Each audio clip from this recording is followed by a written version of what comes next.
I was getting ready to leave for Europe in 2012, and my wife kind of came to me and she said, if you can't make some changes, for your family, we're not going to stick around, basically, and let you kill yourself.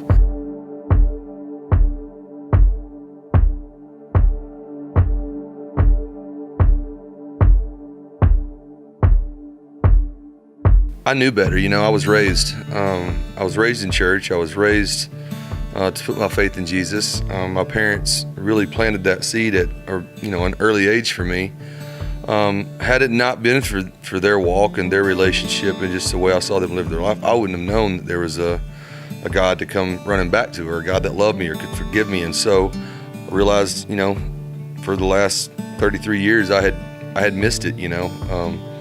I'd made it harder than it was. When I started thinking about, it's not a fancy prayer. It's not walking to the front every Sunday like I thought I had to do. It's literally a heart change. It's you just asking God to come live in your heart, and in return, He just wants your heart back. I knew that I needed to make some serious changes for myself personally, for my family, for just everything.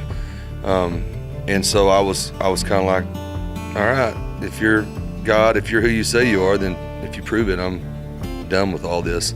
And 2 weeks into that tour, we were in Spain, driving across Spain one day, about 8 hours, and the guy driving our bus starts scanning radio stations and stops on Redeemed by Big Daddy Weave of all places in Spain. And I was like, well, this is no coincidence. And so after years of, running from maybe a calling, or maybe just years of running. And so I called my wife and told her, I said, hey, I'm coming home. I'm going to cancel my shows and start going to church. And June 10th of 2012, gave my life to the Lord.